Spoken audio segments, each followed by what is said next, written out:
لیے انگریز کو نبی بنایا گیا، جہاد کو ختم کرنے کے لیے جہاد کے علم کو بلند کرنے والا افغانستان میں جلال الدین حقانی جو بندی تھا، مولوی یونس خالد یہ جو بندی تھا۔ مجھے یہ بات کہنے دو، اگر آج خلافت کو برپا کر خلافت کو ختم کرنے کے لیے قادیانی کو لایا گیا تو خلافت کو برپا کرنے والا ملا عمر آج بھی جو بندی ہے۔ انگریز کو لایا گیا، ٹھہر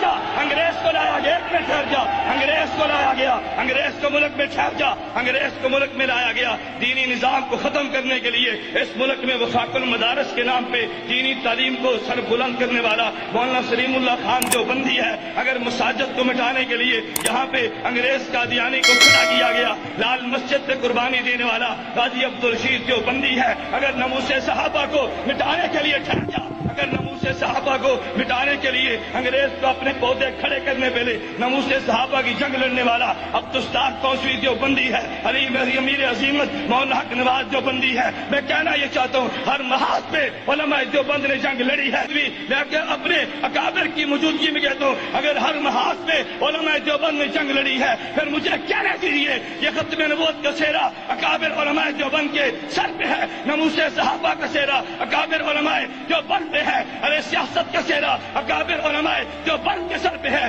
جہاد کا سہرا اکابر علماء دیوبند کے سر پہ ہے۔ آج ہمیں بھی چاہیے عزم کر لے ہم ختم نبوت کے لیے جنگ لڑیں گے، ناموس صحابہ کے لیے جنگ لڑیں گے، مدارس کی جنگ ہم لڑیں گے، مساجد کی جنگ لڑیں گے، طاغوت کے خلاف جنگ لڑیں گے، علم جہاد کو بلند کرتے ہوئے خلافت کا پرچم لہرا کے قادیانیت کی قبر پہ ایک مرتبہ نہیں کروڑ بار لعنت بھیجیں گے۔